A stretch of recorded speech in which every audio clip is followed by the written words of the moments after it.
வணக்கம் மக்களே, இவ்வளோ ஹாப்பியாக கிளம்பி எங்கே போயிட்டுருக்கேன்னு பார்த்தீங்கன்னா, அப்படியே ஹாஸ்டலுக்கு வெளியில் வந்து சைன்லாம் போட்டுட்டு அடிக்கிற வெயிலில் வந்து நடந்து போயிட்டுருக்கேன். போய் பார்த்தா அப்படியே ஒரு ஃப்ரீ டிக்கெட் கிடச்ச பஸ்ஸு வந்துருச்சு. அடிச்சு பிடிச்சி பஸ்ஸு வந்து ஏறியாச்சு. ஏறினதுக்கப்புறம் நம்ம வடபழனியில் இருக்க ஃபோரம் மாலுக்கு தாங்க வந்திருக்கேன். மாலுக்குள்ளே போனதுக்கப்புறம் தெரிஞ்சு அப்படியே சொர்க்க வாசல் திறந்த மாதிரி அப்படியே ஏசி காற்று நம்ம மேலே வந்து பட்டுச்சுங்க. சூப்பராக இருந்துச்சு. போகிற வழியில் பார்த்தீங்கன்னா ஒரு ஆண்டி வந்து எக்ஸ்லைட்டில் ஏறதுக்கு வந்து கஷ்டப்பட்டு இருந்தாங்க. அவங்களுக்கு வந்து நம்ம அப்படியே கொஞ்சம் ஒரு சிறிய உதவி பண்ணிவிட்டு உள்ளே போய் பார்த்தா மால் பார்க்குறதுக்கு சூப்பராக இருந்துச்சு. அப்படியே பிவிஆர் சினிமாக்குள்ளே போயிட்டு இன்றைக்கி நம்ம என்ன படம் பார்க்க போகிறோன்னு பார்த்தீங்கன்னா, ஒரு நொடின்னு ஒரு மூவி வந்து ரிலீஸ் ஆயிருக்குங்க. அந்த மூவிக்கு தான் போகிறோம். அந்த படத்தில் வந்து நான் ஒரு முக்கியமான ஒரு கேரக்டர் பண்ணியிருக்கேன். அதனால தான் இவ்வளோ ஆட்டப்பாட்டத்தோடு கொண்டு போயிட்டுருக்கேன்.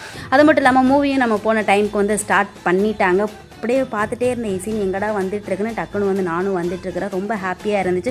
கொஞ்ச நேரத்தில் பார்த்தீங்கன்னா இன்டர்வல் போட்டாங்க. இன்டர்வல் போயிட்டு வெளியில் போய் பார்த்தா ஒரு பாப்கார்ன் 300 சொல்லிட்டாங்க. எனக்குலாம் பாப்கார்ன் வேணாம், ஒன்றும் வேணாம், நான் வந்து படத்தை பார்த்தா போதும்னு சொல்லிட்டு உள்ளே வந்து பார்த்தா நம்ம படமும் போட்டாங்க. மக்கள் அப்படியே தீபாக்க எல்லா ஆர்டிஸ்ட்டுமே நடிச்சிருந்தாங்க. கொஞ்ச நேரத்தில் வந்து படமும் முடிஞ்சிருச்சு. நான் கிளம்பிட்ட மக்களே. ஓகே, நெக்ஸ்ட் வீடியோவில் பார்க்கலாம்.